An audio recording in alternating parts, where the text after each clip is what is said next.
A lone driver stops at a dead house on Route 19 and finds a mirror that remembers more than reflections. What followed changed how he thinks of empty places forever. Welcome to the Black Hour Stories. Tonight's first stop is a house off Route 19, a place that doesn't look abandoned so much as waiting. This is the long version of Jeff's night there, the one he barely tells anyone. If you think an empty house is safe, listen close. The house at the edge of Route 19 had other plans. The road ran through scrub and scrub, then cut into open land where the night felt wide and thin. The house crouched near the shoulder like a thing that had forgotten how to stand. Windows gaped, the porch sagged. Even the moonlight seemed to hesitate before it touched the roof. When Jeff's truck hissed and quit, the heat in the cab went soft and gone, like someone had blown out a candle. He climbed down and the gravel under his boots sounded hollow. Air hit him cold, the kind of cold that carries a wetness, the smell of iron and river mud. The house sat only a few yards away, the peeling paint hanging in long paper curls. A steady, slow thud came from somewhere inside. It did not match the distance. It came from everywhere the same time. On the porch, the boards dipped under his weight like the house knew him. The screen door swung open without a scrape. The interior smelled like damp cloth and old skin. Light from the truck pooled in the hallway, but did not reach far. In the dark, the thud kept time. He moved through the hall where a long mirror leaned against the wall. The glass was cloudy with age, but not cracked. When he looked, the pane held a smear of someone else's breath. There was no reflection of the hall behind him. Instead, the mirror showed the back of a tall shape standing in the narrow kitchen doorway, clothes hanging in wet, ragged folds. The thing in the glass did not move like a person. It moved like water pushed along a slope. Jeff felt the air thicken behind him, like someone leaned close with a hand on the small of his back. He told himself it was his mind, that the night and the heat and the truck had made him twitchy. He told himself this until the house made a sound that was not a thud, but the soft drag of fabric on wood. The hair on his arms tightened like bristles. He stepped forward and the mirror changed. The tall shape was closer now. When it turned, the glass went dark as if ink had spilled across it. For an instant, the shape's face was visible, long, wet, as if it had been submerged and then lifted.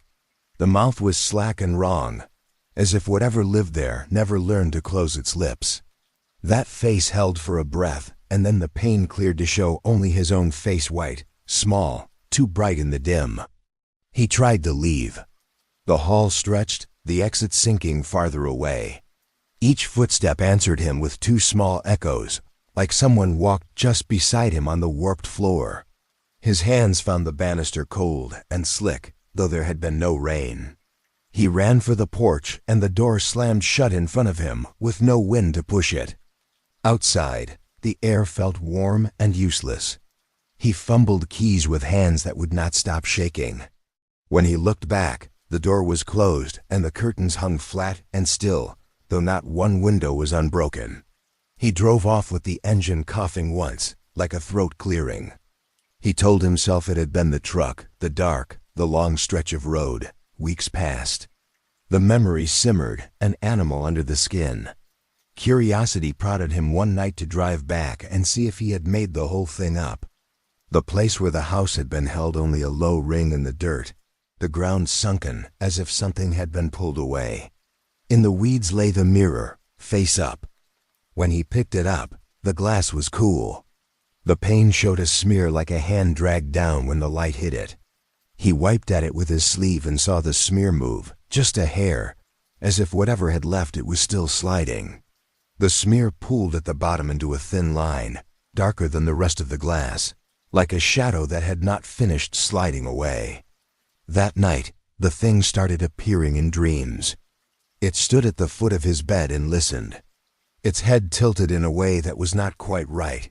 It did not speak. It pressed something into his hand that was cold and wet, like river mud packed into a small dead palm. He woke with the smell of wet dirt in his mouth.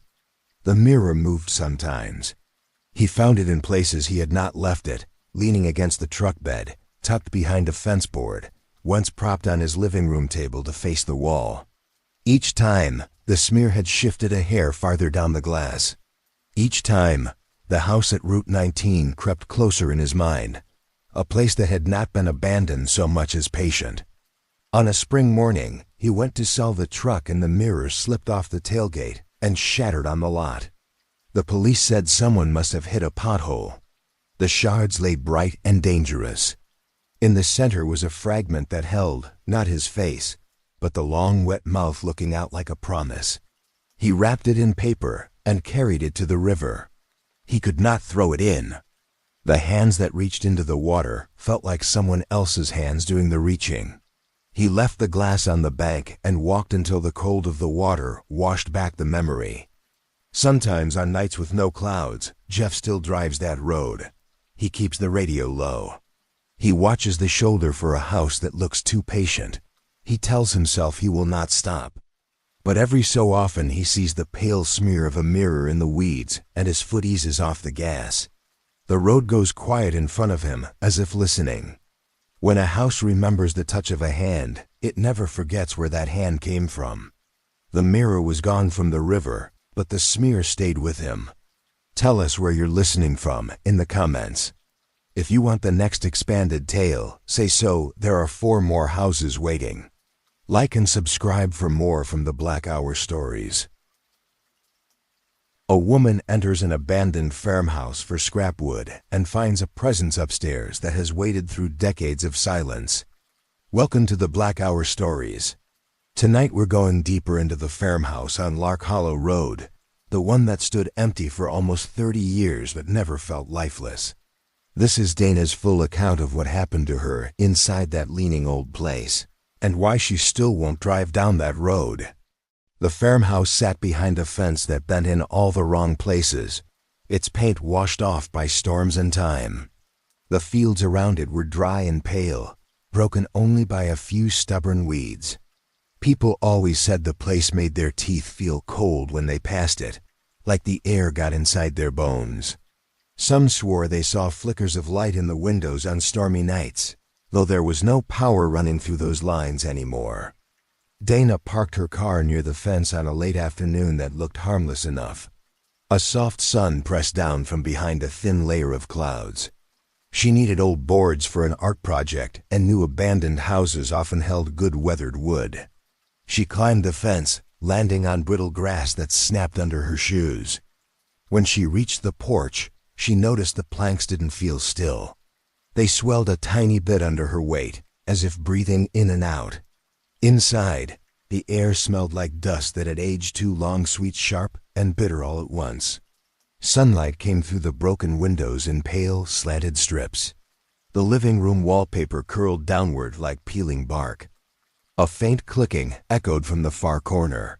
It had a strange rhythm, not rushed, not random, almost like a slow tongue tapping the roof of a mouth. She froze, listening. The click came again, softer this time. She told herself it had to be a trapped animal. Nothing else made sense. But the air shifted colder as she moved, and the dust floating in the beams of light didn't swirl, it drifted. All of it pulled toward the staircase in thin, ghostly strands, like the house was drawing breath upward. Her heart kicked a little as she followed the dust. She didn't want to go upstairs, but her legs carried her anyway. The stairs gave a soft groan under each step. Halfway up, she felt a warm exhale against her ear. Not a breeze. Not a trick of temperature. A breath. She reached the landing, and the smell hit her apples. Sweet at first, then sour, then rotten enough to sting her nose. The smell poured from a room with the door slightly open. She nudged it wider. Every wall inside was covered with scratches. Hundreds of them, some marks only skimmed the surface. Others had ripped deep into the plaster, exposing wooden ribs beneath. The scratches formed no pattern she could read, yet they seemed to tilt toward her, almost leaning in the low light. She rubbed one with her fingertip. The groove was fresh. The edges were soft, like something had clawed it minutes ago. Then the house exhaled. A long, warm sigh rolled across her back. The temperature in the room rose enough to bead sweat at her hairline. She turned. Something stood just inside the doorway. It wasn't shaped like a person, not fully. It stretched taller than it should, with a thin outline that trembled, not from fear but effort, like it struggled to hold its form. Its eyes were deep and sunken, the color of fruit left too long in the heat. Wet, dark, sinking inward. The clicking sound returned, this time from the thing's throat. Slow, intentional. Dana stumbled back. The shape leaned forward as though listening for her footsteps. The floor dipped near its feet, boards stretching like soft skin. She ran down the stairs, gripping the rail so tightly splinters bit into her palm. The house seemed to inhale behind her, the air dragging at her back. She didn't look until she reached the porch. When she finally turned, the upstairs curtains moved in a slow sway, even though the glass in those windows had been nailed shut decades ago. She jumped the fence and ran to her car. Her hands shook so hard she dropped her keys twice. When the engine finally caught, she drove until the farmhouse vanished from view. A month later, long after she tried to shove the memory away, the farmhouse burned in the middle of a quiet night. No lightning, no squatters, nothing left but blackened beams. Fire crews found claw marks in the ashes, carved deep into the remains of the upstairs room, the same size and shape as the fresh marks she had touched. Some houses don't wait for storms to come alive. They only wait for someone to listen. The farmhouse is gone, but the marks didn't burn away. Tell us where you're listening from in the comments. And stay close for the next story. Like and subscribe for more from the Black Hour Stories. A man inherits a fading house on Milton Street and discovers an attic full of shifting photographs, each one tied to a presence that never learned how to leave. Welcome to the Black Hour Stories. Tonight we're climbing up into the blue house on Milton Street, the one folks whispered about for years. They said humming drifted out of its attic long after the last owner died. This is the long version of what happened to Bill when he tried to make the place his own. The blue house sat crooked on its lot, the siding washed to a gray tint like something pulled from the bottom of a lake. Kids avoided the sidewalk in front of it after dark. They said a soft humming floated down from the attic windows, a broken tune that shifted whenever anyone tried to listen close. Grown-ups laughed it off, but none of them lingered on that block after 10 p.m. When Bill inherited the place, he figured the rumors were just leftover superstition.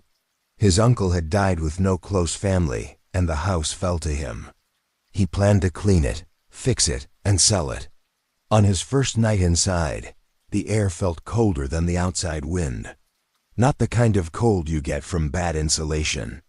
This one carried a smell wet hair, old soap, and the faint bite of metal. He walked through each room with a toolbox and a flashlight. Wallpaper bubbled in long, soft blisters. Floorboards groaned like something below them shifted when he stepped. By the time he reached the stairs, the humming began. It was faint at first, a low, backward lullaby. The sound wasn't steady. It wavered as though it came from someone trying to remember the tune. He stopped on the third step, listening. The hum grew louder, slow, and broken. He pointed his light upward. The attic door was cracked open. A thin line of blue glowed along the edges, as if the room first earned its name from light, not paint. He pushed the door open. The glow faded at once, as if the room didn't want to be seen by full light. Inside the attic were stacks of plastic tubs, dusty and old. Hundreds of photographs filled the bins, photos from decades, maybe generations. He reached into one tub and grabbed a handful. Every picture showed the same woman. Long dark hair, pale skin. But her face was always wrong.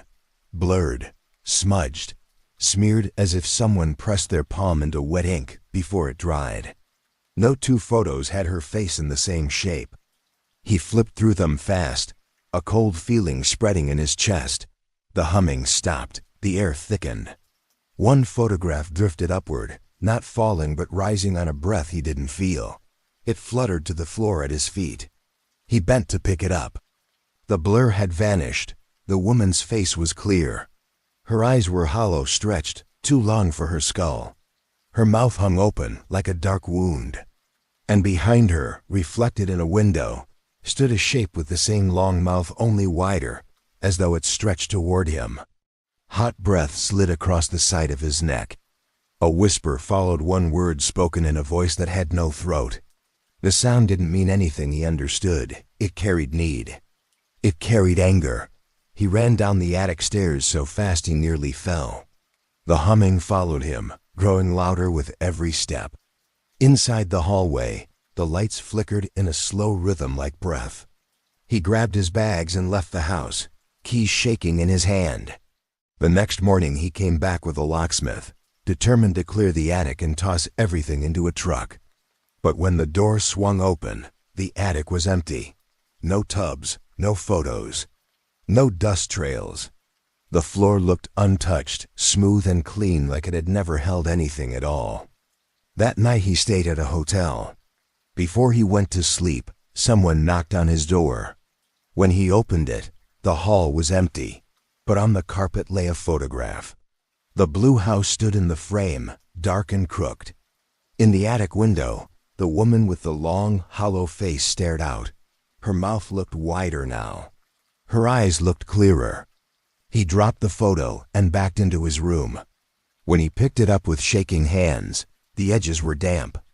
The smell of wet hair clung to the paper. Over the next week, more photos appeared around him. One inside his truck. One slipped through the mail slot at his apartment.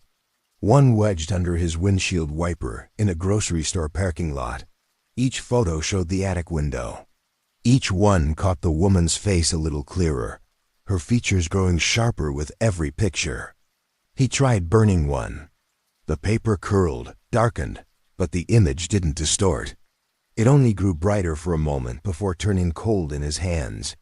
One night, while driving past Milton Street to prove to himself nothing waited for him, he saw a faint glow in the attic. The humming drifted out through the half-open window, the same backward lullaby. Only now the tune was complete, smooth, confident.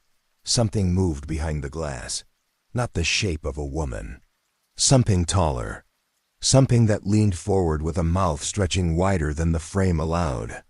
He drove away, but the humming stayed in his head long after the house vanished behind him. It followed him home, drifting through the halls of his apartment late at night. On bad nights, the humming came from inside his closet, soft and patient, like something relearning how to breathe. Some faces try hard to stay forgotten. Others work twice as hard to be seen again. The blue house is boarded up now, but the humming hasn't stopped. If you're ready for the next expanded story, let me know. And before you go, tell us where you're listening from in the comments. Like and subscribe for more from the Black Hour Stories. A couple exploring an abandoned homestead finds a presence made of ash and vibration, something that learned how to shape itself from burned remains. Welcome to the Black Hour Stories. Tonight we return to the Barnett Place, the leaning house at the end of a gravel drive where the furnace once burned itself dead. This is the full account of what Travis and Megan saw inside, and why the ground beneath that place never settled right again.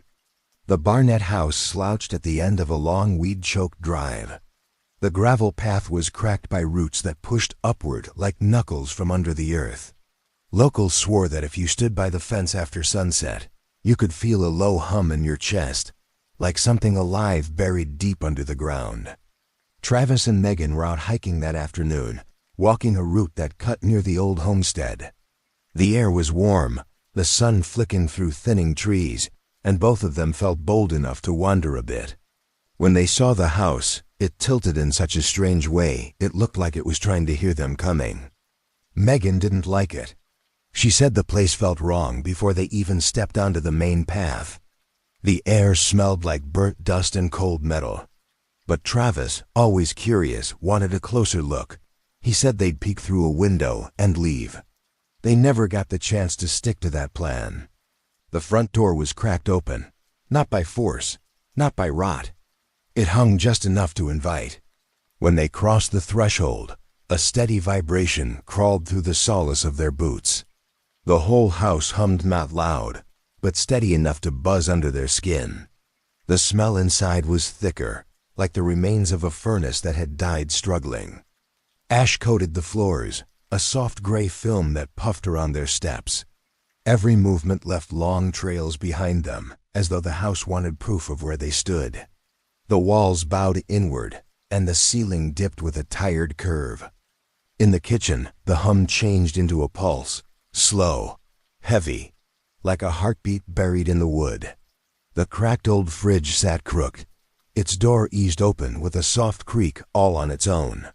A dull knocking came from deep inside the dark interior, steady as knuckles rapping on a coffin wall. Megan grabbed Travis's arm. He tried to step back, but the air in the room felt thick, almost solid, as if it wanted them to stay in place. The vibration grew stronger, rising up through their legs and pushing into their ribs. The hallway lights flickered. There was no power. The bulbs glowed a sick, dull orange, like something old was trying to remember how electricity worked. Megan felt the pulse inside her chest shift until it matched the rhythm shaking the house. They turned toward the exit, but the doorway was no longer empty.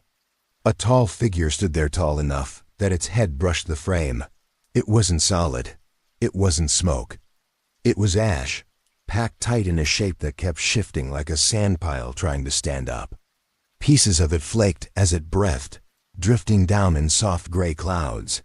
The figure leaned forward as if lifted by the vibration itself. The pulse surged. The walls shivered.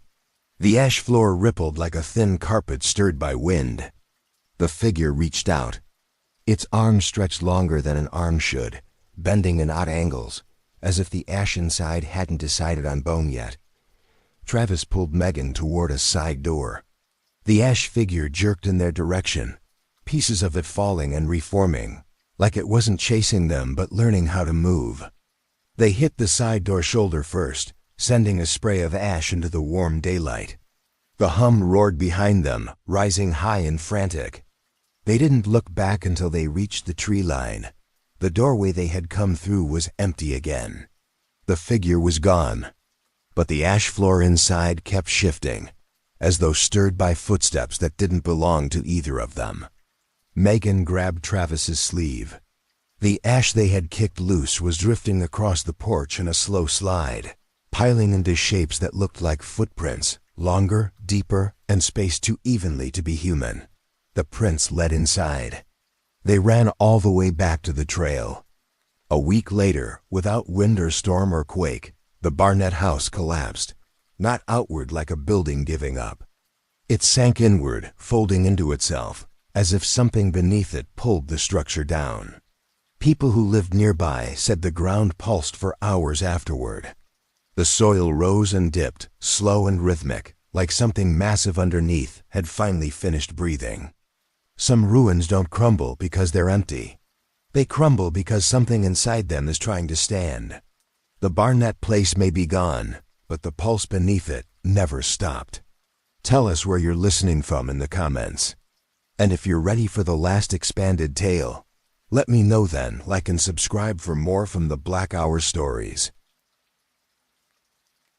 A man searching for his missing dog enters a rotting house deep in Pine Hollow, finding a presence that hums from beneath the floor. Welcome to the Black Hour Stories. Tonight we're heading into the last abandoned home, the one buried so deep in Pine Hollow that even hunters tried to steer clear.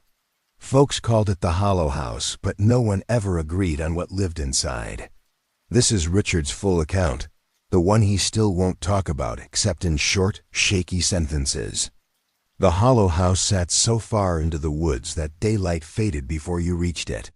The forest around it grew tight and narrow, as if the trees bent in on the structure. Its siding had peeled away in long strips, leaving bare wooden ribs exposed. The windows were dark sockets with no glass left, almost like open mouths. Richard pushed through the brush calling for his dog, Ranger. The animal had taken off after a deer earlier that afternoon and hadn't returned. The forest was damp, the air thick with the smell of cedar and old rain. The sun was sinking behind the pines, dropping the temperature fast. He heard a sound ahead, a bark, but stretched, warped by distance. Ranger's voice, but wrong somehow, like it was coming through a long hollow pipe. He followed the sound until the trees opened into a small clearing. The hollow house crouched in the center. The dog's bark came again, echoing from inside. Richard called out, but the house swallowed his voice. The front door hung crooked. A thin line of warm air drifted out, carrying the smell of rot and something sour, sharp enough to sting his nose. He stepped inside. The floor felt soft under his boots, not like rotten wood, but like wet moss. The air had a weight to it, a thickness that pressed against his skin. Strange markings covered the wall's long curves and bends that made no sense, like ribs carved by someone who never saw a rib before. Ranger barked again, weaker this time, coming from somewhere below. A trapdoor sat in the center of the main room. The wood pulsed faintly, rising and falling as if breathing. Dust shivered across the surface in tiny waves. Richard crouched and pressed his hand against it. The wood felt warm. He pulled the trapdoor open. A rush of hot, stale air hit his face. It carried a smell like damp cloth trapped in a cellar for too many years. A narrow staircase led down into darkness. Ranger whimpered from below, a small frightened sound that cut straight through him. He descended slowly. Halfway down, he found the dog sitting on a step, body low, tail tucked, eyes fixed on the darkness below. The dog wasn't barking anymore. It was frozen, listening. That's when he heard the humming. It came from the bottom of the stairs. A deep, steady tone, rising and falling with slow patience. The sound felt old, heavy, as though it had started before the house ever stood and would continue long after the structure gave out. Richard lifted Ranger into his arms and turned to climb back up. But something climbed with him. He didn't hear footsteps. He heard breath. A slow draw of air followed by a warm exhale that brushed the back of his neck. The humming rose until it almost sounded like laughter, low and broken. The stairs vibrated under his boots. The walls groaned. The air behind him shifted like something massive was leaning close. He didn't dare look. He ran up the last few steps and slammed the trapdoor shut behind him, just as the wood shook under a heavy thud from below. Ranger barked sharply, snapping him out of paralysis. He ran for the door, the dog tugging him forward. Outside, the woods were dead quiet. No birds, no wind. Not even the usual creek running through the hollow. When he looked back at the house, the trapdoor inside thumped again. A fresh scratch appeared along the wood from beneath, long, curved, and deep. He didn't stay to see if another mark followed. He carried Ranger all the way to his truck. The forest seemed to hold its breath until he crossed the tree line. When he reached the road, the humming faded, not completely. Just enough to let him think he'd left it behind. 3 weeks later, hikers found the house reduced to splinters. No storm, no collapse pattern. The boards looked torn apart, pulled in different directions. In the dirt where the trapdoor once sat, a single fresh marking curved across the ground, smooth, deep, and warm to the touch. Something below the earth had climbed higher than the house's floorboards, and whatever tore the place open wasn't finished yet. Some houses aren't abandoned. They're only waiting for the ground beneath them to breathe again. The hollow house is gone, but the markings stayed behind. Tell us where you're listening from in the comments. And if you want more nights like this, make sure to like and subscribe to the Black Hour Stories.